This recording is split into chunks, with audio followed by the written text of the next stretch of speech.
Graças a Deus, glória a Deus. Queridos irmãos, a paz do Senhor. Amém ou não amém? Amém. Deus seja louvado nesta noite, como já está sendo. Somos gratos ao Senhor por mais uma oportunidade que Ele está nos concedendo de estarmos aqui reunidos em seu nome. Quero pedir aos irmãos que abram a sua Bíblia no Evangelho do Senhor Jesus, segundo escreveu Mateus, Evangelho de nosso Senhor Jesus Cristo, segundo escreveu Mateus, capítulo de número 13. Quero louvar a Deus pela vida de todos os nossos amados irmãos que romperam o conforto da sua casa para estarem cultuando a Deus juntamente conosco. Também aqueles que não puderam vir por força maior, a nossa oração é para que Deus os abençoe igualmente. Aos nossos irmãos e amigos que nos acompanham na internet, também queremos, em o nome de Jesus, abençoar a sua vida. Quantos encontraram a referência, digam amém. Amém.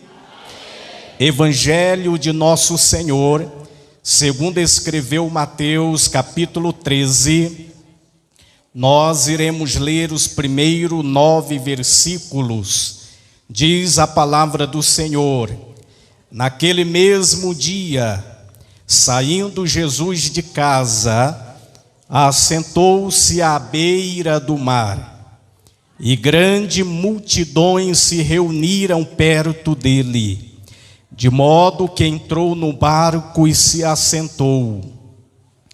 E toda a multidão estava em pé na praia, e de muitas coisas lhes falou parábolas e dizia: eis que o semeador saiu a semear, e ao semear, uma parte caiu à beira do caminho, e vindo as aves a comeram.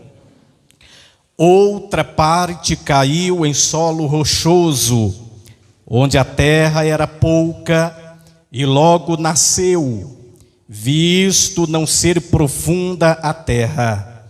Saindo, porém, o sol a queimou, e porque não tinha raiz, secou-se. Outra caiu entre os espinhos, e os espinhos cresceram e a sufocaram.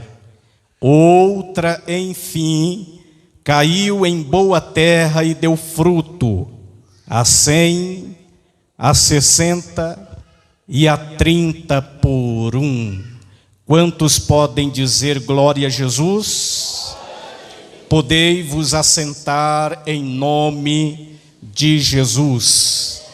Queridos irmãos, nós estamos em uma das oportunidades mais importantes de toda a comunidade cristã, que é a celebração da Santa Ceia do Senhor.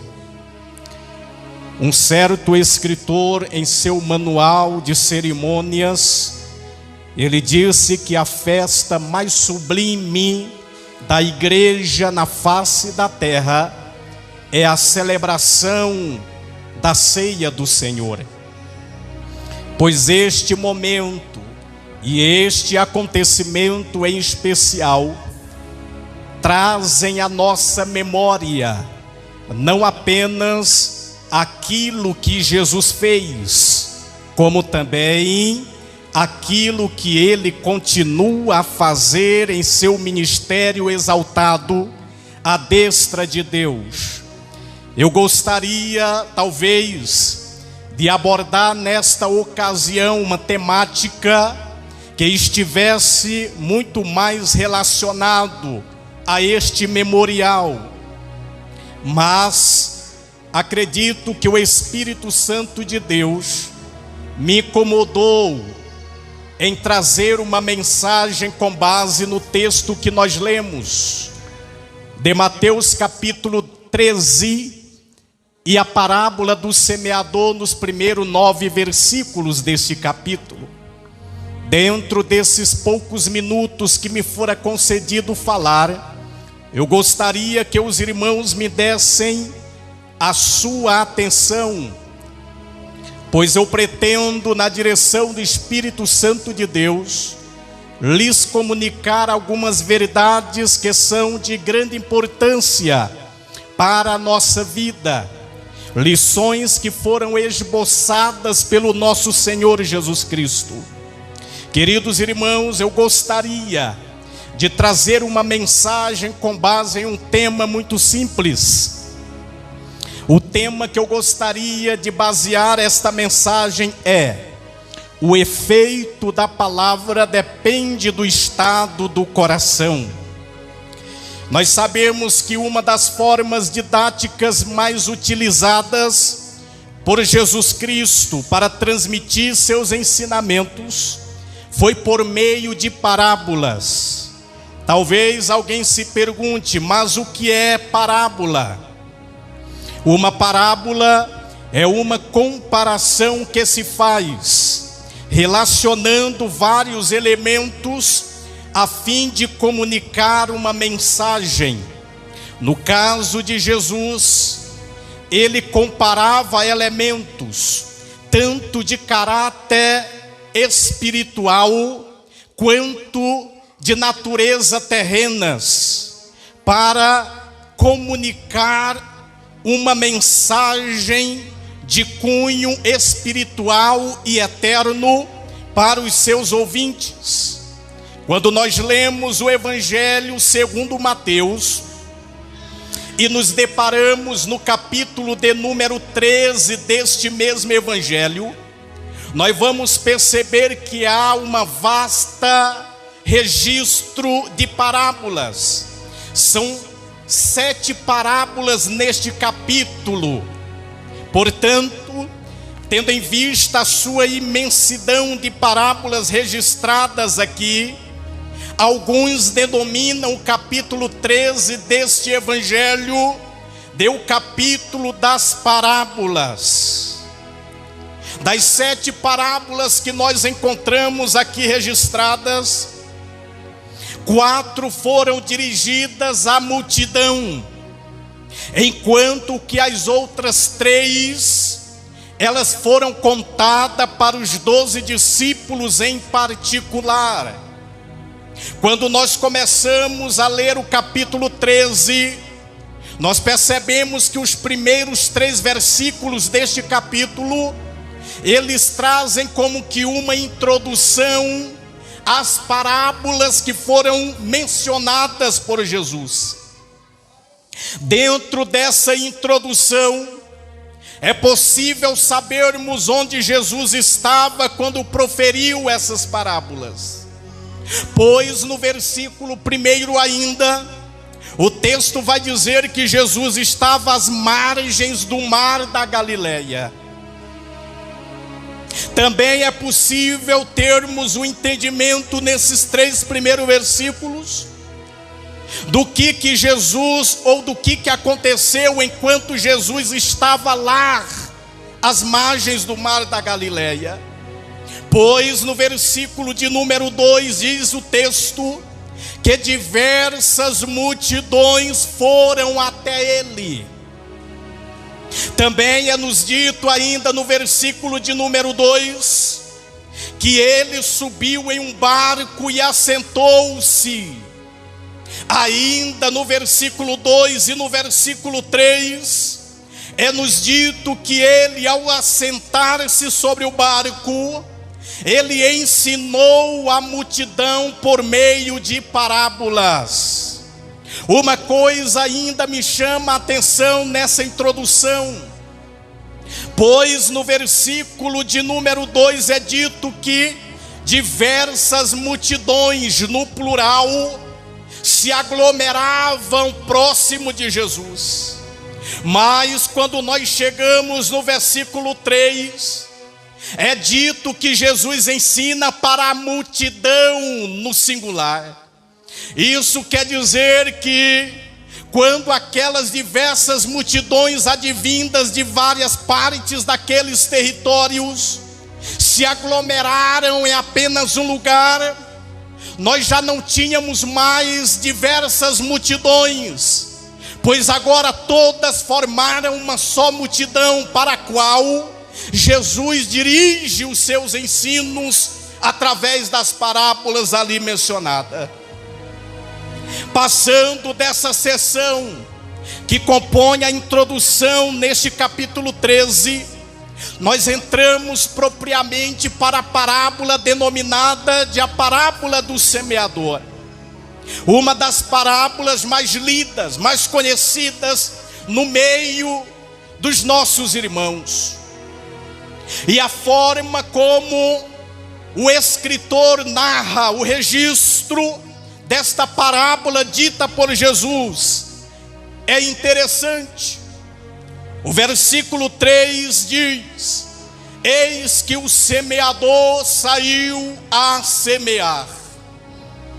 Eu quero destacar neste versículo, queridos, a palavra semear. Por que eu destaco a palavra semear, diácono Johnny? Porque nos dias de Jesus havia basicamente duas formas de se semear.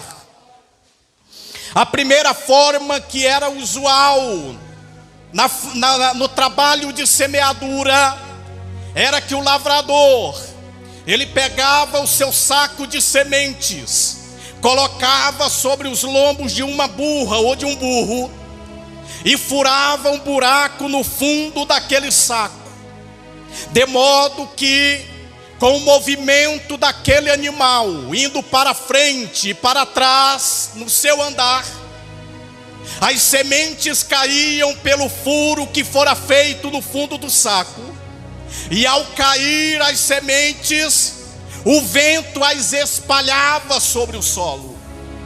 Mas também havia uma segunda maneira de se fazer a semeadura. E que maneira era esta?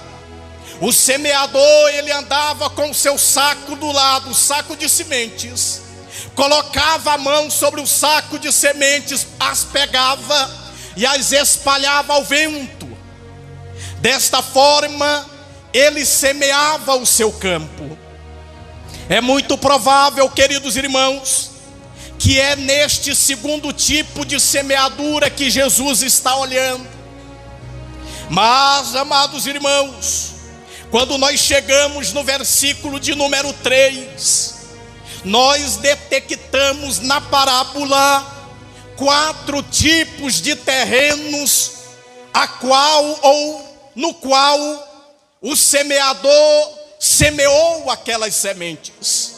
No versículo de número 4 é nos dito da seguinte maneira: e quando semeava, uma parte da semente caiu ao pé do caminho. O primeiro solo é o solo à beira do caminho. Quando nós avançamos um pouquinho mais e chegamos no versículo de número 5, escute, nós temos ali o segundo tipo de solo. No versículo 5 diz: e outra parte caiu em pedregais, o solo rochoso. Quando nós avançamos um pouquinho mais a nossa leitura, nós detectamos a terceira ou o terceiro tipo de solo. Versículo 7 é dito: e outra caiu entre espinhos, solo espinhoso. Mas no versículo de número 8, Jesus menciona um quarto tipo de solo.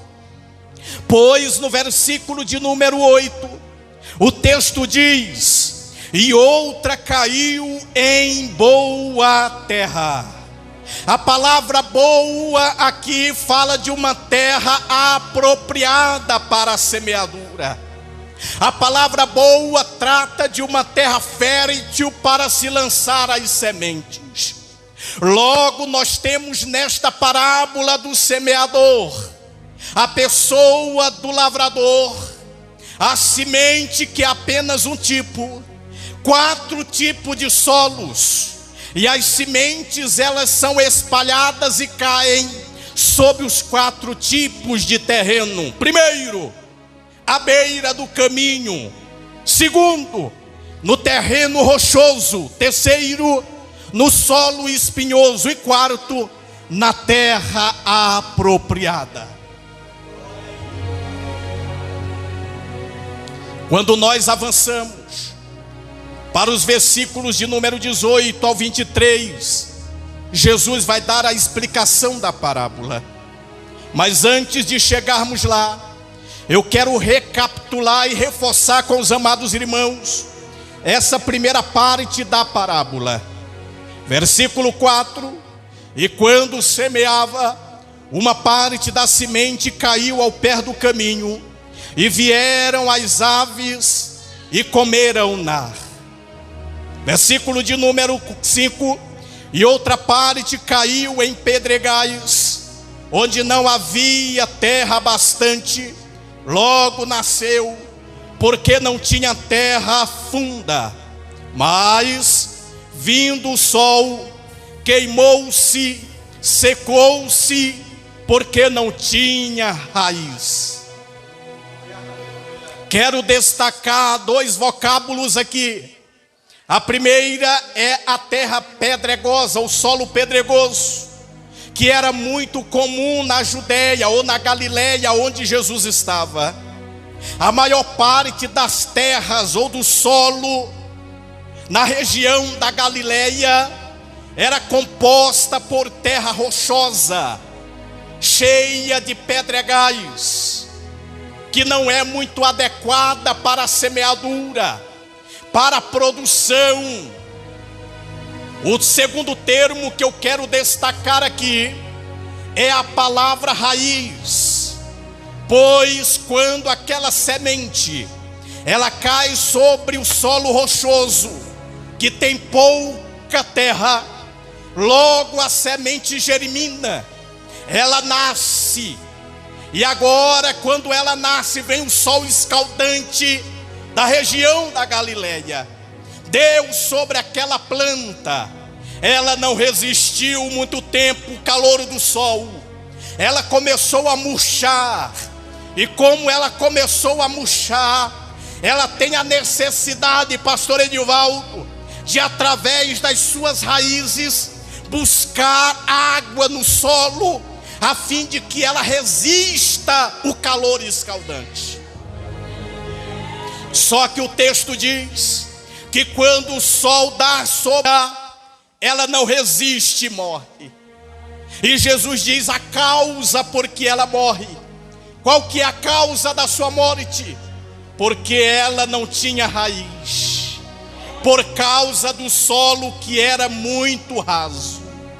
A palavra raiz, dentro da botânica, é sabido que é uma parte essencial e vital para a sobrevivência de uma planta. Nenhuma planta sobrevive sem raiz. Quanto mais profunda a raiz, maior será a vida da planta. Quanto mais profunda a raiz, mais a planta vai absorver os elementos necessários para a sua sobrevivência. Pois é através da raiz, impermeada no subsolo ou no solo, que a planta vai buscar água, a planta vai buscar nutrientes necessários, a planta vai buscar oxigênio para que ela possa sobreviver. A palavra raiz, tirando do campo da botânica, diácono Célio, transferindo-a para o campo espiritual, é a parte essencial para a sobrevivência do cristão. O crente que não tem raízes profundas, ele não sobreviverá na vida cristã. Raiz no campo espiritual fala de estrutura, fala de algo que dá substância, que dá força, que dá vigor, que dá vida para o crente. As raízes, elas são desenvolvidas através da palavra que é ministrada ao crente por meio do Espírito. O crente que não tem raiz profunda, ele não vai sobreviver muito tempo. Mas eu quero acreditar que eu estou falando para uma galera, para um conjunto, para um grupo, para uma comunidade, para um ajuntamento, para uma comunidade de crentes salvos que tem raiz. Mas não só tem raiz, como as tem profundamente. Porque nós temos uma comunidade de crentes que ela tem valorização pela palavra de Deus. Mas o texto continua, ainda no versículo de número 7. E outra caiu entre espinhos, e os espinhos cresceram, sufocaram-na. Esta que caiu em terreno espinhoso, ervas daninhas. Quando as ervas começaram a crescer, sufocaram a semente, e a planta não sobreviveu, ela morreu. Quando nós chegamos nos versículos de número 18 até o versículo de número 23, Jesus começa a dar a explicação da parábola, porque os seus discípulos a princípio não entenderam. E ele disse: Senhor, explique-nos o significado dessa parábola. Jesus começou então a falar-lhes e a explicar-lhes: escutai vós, pois a parábola do semeador. Ouvindo alguém a palavra do reino, e não a entendendo, vem o maligno e arrebata o que foi semeado. Este versículo ele tem que ser casado com o versículo de número 4, aonde Jesus fala da terra à beira do caminho, que a semente caiu, mas por ser uma região compactada pelos transeuntes que por ali passavam, a semente não conseguiu penetrar o solo, criar raiz, germinar e viver. Aí Jesus disse: aquela semente que o lavrador jogou e caiu à beira do caminho, são aquelas pessoas que ouvem a palavra, porque a semente é a palavra. No entanto, quando a palavra cai no seu coração, vem o diabo, que são as aves que comeram a semente à beira do caminho, e as arrebata do seu coração. A palavra arrebatar é arrancar com força, é tirar com violência. Perceba que há pessoas que assistem cultos entre nós. Nós pregamos a semente do evangelho, elas até aceitam a semente, mas a semente não dura muito tempo, porque o diabo vem e as arranca do seu coração, não dando tempo para elas crerem na palavra. Mas Jesus diz, ainda no versículo 18 e 19, melhor dizendo, e também o 20: porém o que foi semeado em pedregais é o que ouve a palavra, a recebe com alegria. Aquela que caiu não suportou o calor do sol e morreu. Jesus as equipara aquelas pessoas que ouvem a palavra do evangelho com alegria, recebe no seu coração, mas por não criar raízes profundas, a semente até germina, ela até consegue crescer um pouquinho, mas muito rapidamente o calor vem, dá sobre ela e ela morre espiritualmente. Mas Jesus continua a explicação dizendo: mas não tem raiz em si mesmo, antes é de pouca duração, e chegada a angústia, aleluia, e chegada a perseguição, por causa da palavra, escute, logo se ofende. Elas recebem com alegria no coração a palavra do reino, elas as recebem com alegria, diácono Johnny, mas passa uma semana, duas, passa 3 semanas, aquela pessoa, quando se depara com as angústias, com as perseguições, por causa da palavra, ela diz: minha vida estava melhor antes, agora depois que eu fui ser crente o negócio apertou. É prova toda hora, é perseguição toda hora, é luta toda hora. Ah não, eu não quero esse negócio mais não, eu vou voltar para a minha vida de antes que era melhor. Ela se ofende por causa das perseguições inerentes à palavra e as abandona.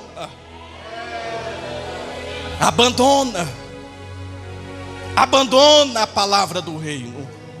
Jesus continua para me encerrar, no verso de número 22: e o que foi semeado entre os espinhos é o que ouve a palavra, mas os cuidados deste mundo e a sedução das riquezas sufocam a palavra e fica infrutífera.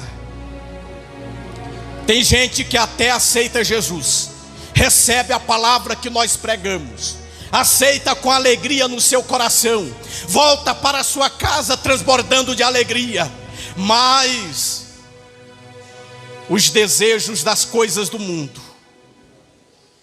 as novidades das coisas do mundo, as propostas do mundo, consegue arrancar do seu coração a palavra da salvação que ela havia recebido. A sedução do mundo e as riquezas do mundo as sufocam e ela morre, ela não produz, ela se torna infrutífera por causa da riqueza. Porque tem gente que perde a salvação, porque ela está mais envolvida com os bens materiais do que com os espirituais. Ela está mais preocupada com as coisas desta vida do que com a da vida eterna.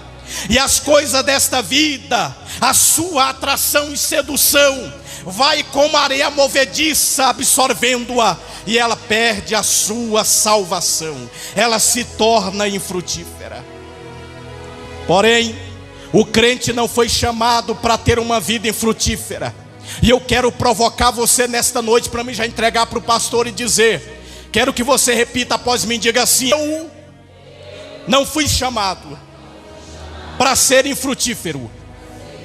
Diga: mas eu fui chamado para ter uma vida frutífera, produtiva, uma vida que gere.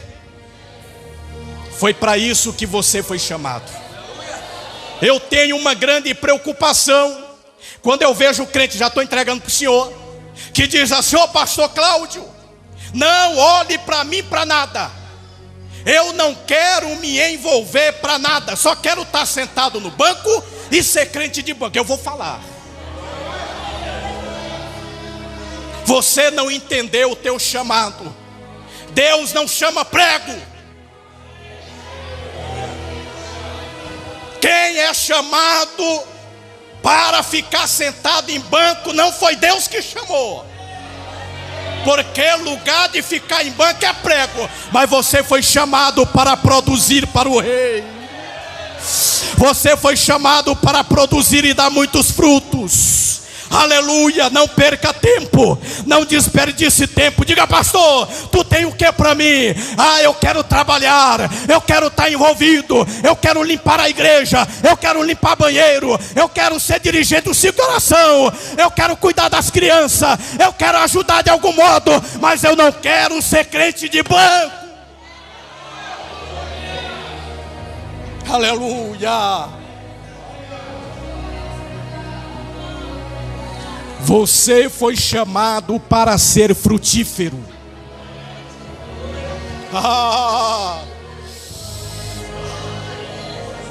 Você foi chamado para produzir. Mas uma caiu em terra boa, e Jesus disse: essa deu 30, 60 e 100 por uma. O crente que é terra fértil, ele recebe a palavra, aceita Jesus, e no primeiro dia que ele aceita Jesus, Igor, ele diz assim: eu quero fazer alguma coisa. Eu quero ser cantor, eu quero ser pregador, eu quero ser missionário, eu quero ser evangelista, eu quero ser diácono, eu quero estar envolvido, porque Deus me chamou, e eu sou terra boa, e terra boa produz 30, 60 e 100 por Sorum. E eu quero acreditar que você é terra fértil nesta noite. Aleluia, aleluia. Entregando para o pastor, olhe para mim aqui. Eu não sou tão bonito, mas dá para você olhar para mim, olha para mim. Diga assim: eu já estou rouco. Eu não fui chamado para ser crente de banco, pois crente de banco é prego que não faz nada. Mas diga: eu sou terra boa, fui chamado para produzir. Não, você não entendeu, diga: produzir muitos frutos para o reino de Deus. Olha para o pastor aqui, olha para ele, diga: pastor, a partir de hoje, olha para mim, me dê alguma coisa para fazer, que eu estou disponível. Deus abençoe a tua vida.